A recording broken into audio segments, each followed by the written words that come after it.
आजच्या डब्यासाठी ना आम्ही मस्त अशी वांग्याची भाजी आणि पोळ्या बनवल्या होत्या। आहोंच्या डब्यासाठी ना मला फक्त पोळी आणि भाजीच बनवावी लागते, कारण त्यांच्या कंपनीमध्ये ना कॅन्टीन आहे, तिथं वरण भात कोशिंबीर चटणी वगैरे मिळून जातं। पण सध्या ना उन्हाळ्यामुळे ना मसाल्याच्या भाज्या खाऊ वाटत नाही, त्याच्यामुळे मी साधी भाजी आणि पोळ्या बनवून देत असते। डबा झाला त्याच्यानंतर ना बाकीचे घरातले कामही आवरून घेतले, कारण मला केंद्रात जायचं होतं प्रहर सेवेसाठी।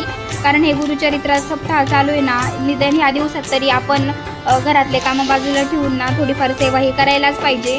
आणि ना आज आंबेडकर जयंतीमुळे ना अनुरागलाही सुट्टी होती, त्याच्यामुळे मी त्यालाही केंद्रात घेऊन गेले होते। कारण मुलांना ना आपण जर सेवाची सवय लावली ना तरच लागती। आणि तोही थोडं थोडं शिकतोय स्वामींना मुद्रा करायचं। स्वामींचं दर्शन घेतलं आणि मुद्रा वगैरे केला आणि आम्ही यागाला बसलो, कारण आज आहे ना मल्हारी याग आणि रुद्र याग होता आणि हा मुलांसाठी ना खरंच खूप छान याग असतो।